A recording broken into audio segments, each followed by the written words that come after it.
Hello class, welcome to our lesson plan for Chapter 5, Civil Rights. So for this module, for the Wednesday class, it'll be lesson plan 3.2, part of module number 3. For the Friday class, it's part of lesson plan 4.1, module number 4, and it's because the Friday class had a holiday last Friday, but don't worry, you'll be coming back together next week. So I just want to make sure that no one is confused, but the video and the lesson plans will be posted in the appropriate module for you, so I don't think there should be any problems or questions. But for this video, we're specifically only covering Chapter 5 of your Tannehill textbook. And really what Chapter 5 investigates is civil rights. Okay, here we go. So starting off with a bit of a reminder and connecting the dots between what we covered last week and what Chapter 5 is covering. So let's talk a little bit about the Constitution and civil rights. So just a few key things to keep in mind. There are some key parts of the Constitution that are used often to support civil rights in America. So this is a little graphic that gives you a reminder about some key amendments. So the 13th Amendment, one way to remember it is to remember that it abolished slavery. And here's more of a discussion here, or a little more information. Abolished slavery and involuntary servitude, except as punishment for a crime. So that's a key loophole that is used often, and actually we can talk a little bit more about that in class. Also, the 14th Amendment, gave us the Equal Protection Clause, which is referred to often. And the Equal Protection Clause, as you see here, it gave citizenship to freed slaves. And as you see down here, some of the specific language: no state shall deny to any person within its jurisdiction the equal protection of the laws. And then for the 15th Amendment, you can remember it as giving the right to vote to everyone. And here's a little bit more of the language. Specifically, it gave the right to vote to African Americans because the language explicitly stated that no right shall be denied. The right to vote should not be denied or abridged by the United States or by any state on account of race, color, or previous condition of servitude. So it was specifically trying to address the issue of formerly enslaved Africans not being able to vote. But we'll talk about that in a bit more detail in a little bit. So moving on, this is a nice little graphic that I made just to give you an overview of everything that we're covering with regards to civil rights in America. So we'll start with segregation / Jim Crow laws. We'll talk a little bit about education and civil rights there, voting and voting rights, the Freedom Summer. We'll talk about housing, and we'll talk about employment. So one way of thinking about it is discrimination in all of these areas. Another way of thinking about it is actions that were taken to preserve civil rights in all of these areas. So it depends on if you want to look on the more positive side or more of a negative side, I guess. So thinking about segregation in public facilities, and specifically talking about the Jim Crow laws. The 14th Amendment, referring back to the Equal Protection Clause, as we said, no state shall deny to anyone within its jurisdiction the equal protection of the laws. However, that is contrasted with what were called Jim Crow laws. They were specifically created to segregate African Americans and other people of color from white people in all of the southern states and in many states in the north. So you can see the contradiction, right? Going back to that first dilemma that we talked about, the difference between principle and practice. On the one hand, we have the 14th Amendment, equal protection. On the other hand, we have Jim Crow laws that are existing at the same time, explicitly saying certain people, certain members of the population are going to be treated differently from others. So just to keep in mind, because we're going to be talking about some court cases, it's important to note that a test case is a lawsuit that is designed to test the constitutionality of a law. And these test cases don't just happen spontaneously. They happen on purpose, where organizations bring the case to court on purpose because they want to test the law. So it's different from a court case that just happens because someone is arrested on accident and didn't know that they were going to be, or one person gets upset with another and decides to take someone else to court. So test cases are important, especially when we think about civil rights. So Plessy versus Ferguson is one case that you'll learn about more when we do our activity in class, but just to give you an overview, the case was involved Homer Plessy, and he was brought before a judge named John H. Ferguson. That's where the name of the case comes from. And it was because Homer Plessy was accused of breaking the state law that required him to be in a separate car for African Americans when he took the train. So you'll read more about that during our activity, but the case went to the Supreme Court, and the Supreme Court ruling is really important because this is where the separate but equal doctrine came from. Separate but equal. And basically, what the Supreme Court said is separate public facilities aren't unequal, so states can require it. Now, moving on to segregation in education, one important court case was Mendez versus Westminster. And as you'll see here, we'll have a short video for you to watch to give you more details about the case. But the case went before the Ninth Circuit Court of Appeals, and this case illuminates this idea of the social construction of whiteness that we talked about in class, specifically because a key aspect of the case is focused on the fact that at the time, Mexican Americans were legally and socially considered to be white. So you keep that in mind because as you learn more about the case, then that plays a major role. The background is that Mexican Americans were not usually segregated. They were usually allowed to attend schools with white children. But in the 1940s, Mexican schools started to be created because they said Mexican Americans had special language needs. But what happened was some states, some school districts actually started forcing all Mexican children to go to these schools. So even though on the books, Mexican Americans were socially constructed to be white, in practice, school districts started segregating. And so that led 5 Mexican American fathers to take the case to court, and their argument was that their children, along with other Mexican children, were victims of unconstitutional discrimination by being forced to attend separate schools. And the court ruling, as the video will go into more detail, basically the court agreed and they said, well, you can't segregate Mexican American students into separate schools, but the reason is important because Mexicans were considered white. So that's important to keep in mind. And it was the first ruling of in the United States to favor desegregation. Then moving on, we'll talk a bit about Brown versus the Board of Education of Topeka, which many of you may have heard of. So that was another case involving segregation in education. Went to the Supreme Court in 1954. And one thing that, or a few things that are important to note is that as you may have guessed, the state of Kansas, their Topeka School Board, they had segregated school facilities for African American and white students. So the argument that was made by the parents who sued on behalf of their children was that this system is perpetuating inferior accommodations and services and treatment for African Americans. So this system of separate schools is actually creating inferior, or another word for inferior, substandard accommodations that aren't as good. So the schools aren't as good, the school materials aren't as good, and the way the African American students were treated isn't as good. That was the argument. And the Supreme Court ruled that laws that segregate public schools are unconstitutional. So essentially they agreed with the parents. They said these laws are unconstitutional because they deny African American students an equal educational opportunity. So if we go back up, because this is an important contradiction here. The Supreme Court is saying separate but equal is a contradiction in terms. So if we go back up to Plessy versus Ferguson, right here, the Supreme Court said separate but equal is okay. Usually, or it's very rare for the Supreme Court to reverse itself. But over time, that's exactly what happened. So with the Plessy versus Ferguson case, the Supreme Court ruled separate but equal is okay. With Brown versus the Board of Education, the Supreme Court ruled separate but equal is a contradiction in terms.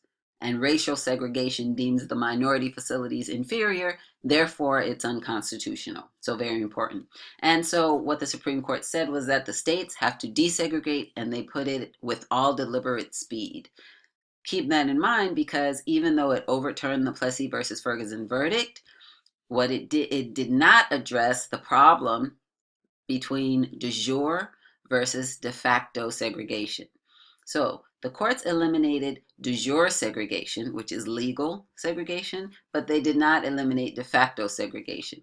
De jure, jure is the Latin word for law. So de jure is by law. De facto, or in fact, means the way people actually treat each other, the way people actually live.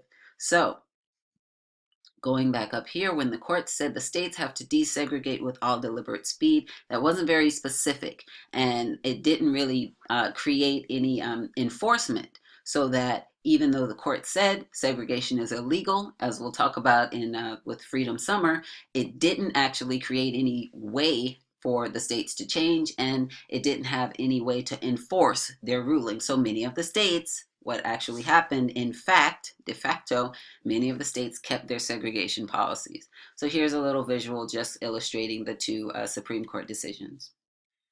Moving into voting rights. Again, the 15th Amendment we talked about, it's in the little graphic at the beginning. The right to vote shall not be denied on account of race, color, or a previous condition of servitude, which is why specifically it gave the slaves the right to vote.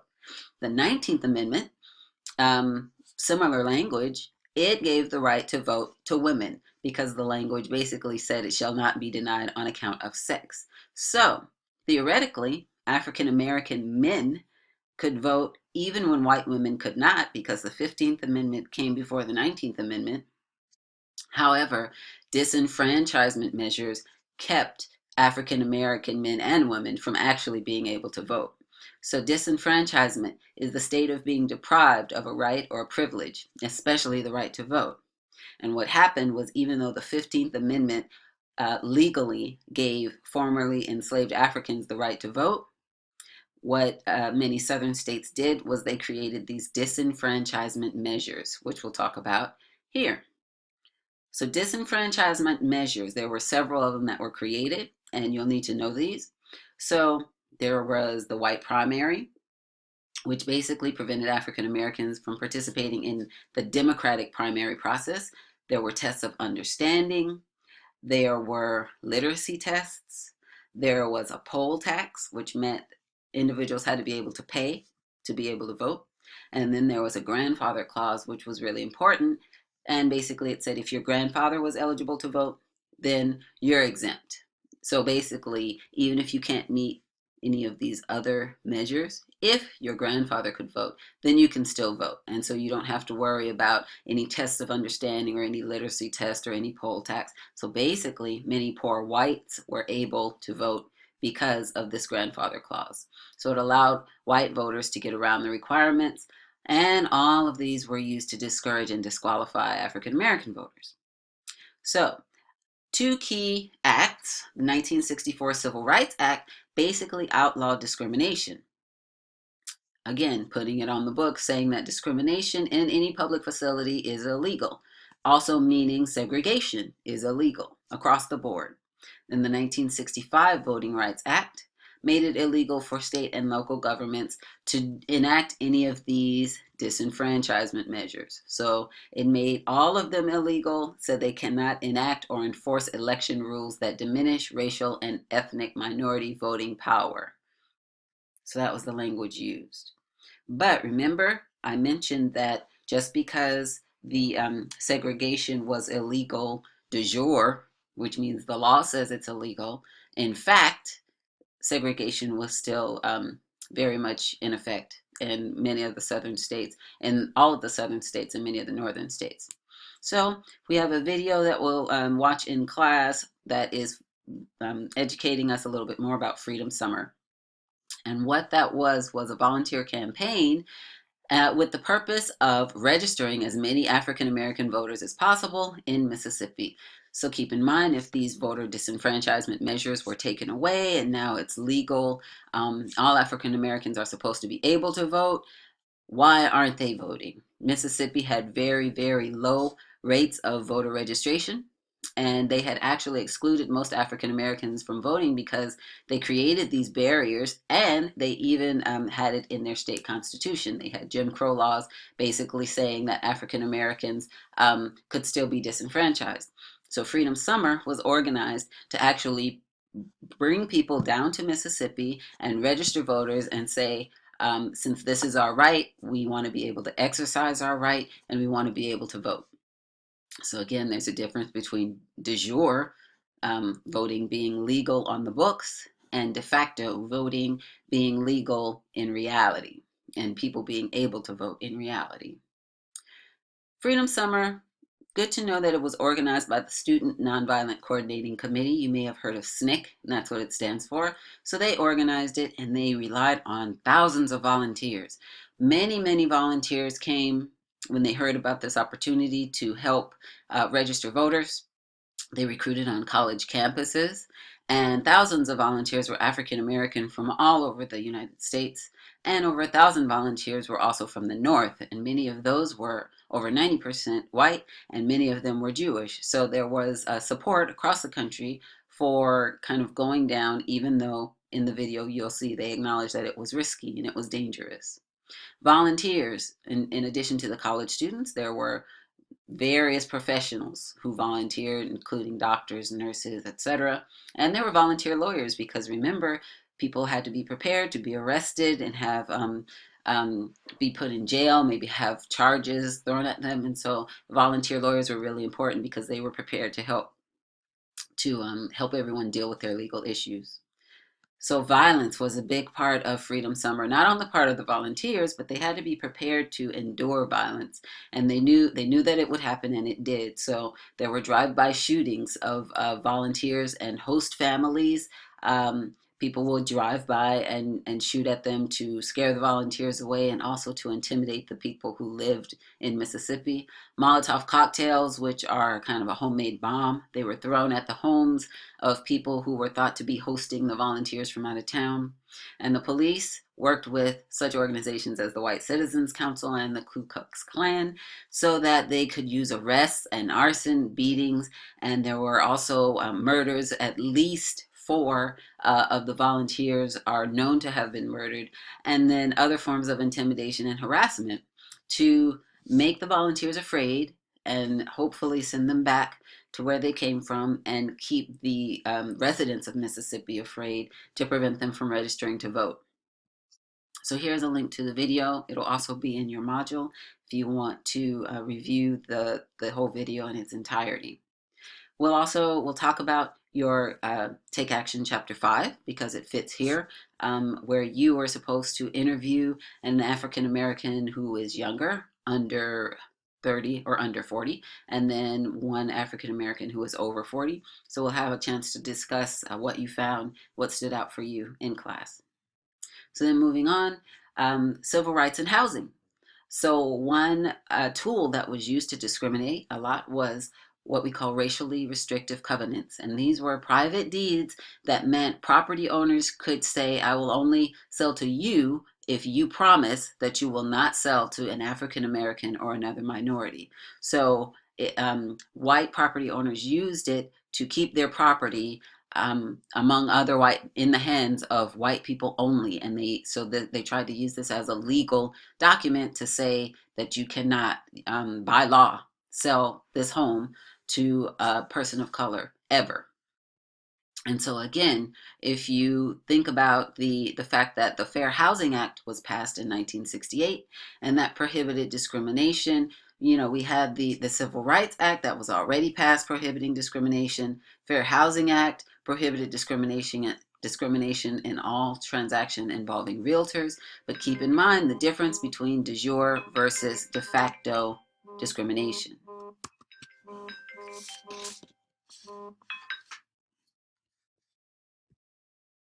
Sorry about that. So we'll talk a little bit about that in class, but if you have these racially restrictive covenants, it can be difficult to actually enforce anti-discrimination laws unless they're taken to court and it's very clear, very blatant. So then discrimination in employment. One thing that we'll focus on is this idea of differential earnings and or differential treatment by employers. That's the definition of definition of employment discrimination. And there are certain groups that are protected. You cannot discriminate based on race, gender, religion, national origin, physical or mental ability, or age. And so if you make note, sexual orientation is not listed as a protected class, and you'll get to talk a little bit more about that when you do your Civil Rights Stories worksheet. But this is a bit of information just so that you can be informed about the gender earnings gap. So that's a major area of discrimination along the lines of gender. And then also with the racial earnings gap, here is a link to the United States portal where the information came from, but basically outlining the difference in earnings even when you account for differences in qualifications. So if someone of a different racial group applies for the same job, people of different racial groups apply for the same job, and they have the same qualifications, but the outcome is that some individuals are more likely to be hired and others are less likely. That is used by researchers as evidence of discrimination, but also the fact that there are these differential earnings even when you control for difference in education and difference in qualifications. That also, the fact that there's a difference in your earnings, that's used as evidence of employment discrimination too. All right, so as we wrap up the class, we will have a worksheet that is focusing on some civil rights stories. It'll give you a little more information about some of the court cases that we talked about earlier and give you a chance to maybe write some mini essays as you prepare for your upcoming quiz, just to make sure that you're understanding the information correctly. We'll also have some time to work in our teams, and this information is for the Friday class, but the Wednesday class will also have your own lesson plan, and that information is updated for you. So we'll go into a little bit more detail in class, and that will conclude the video for Chapter 5, Civil Rights. Alrighty, have a great day, and I will see you in class.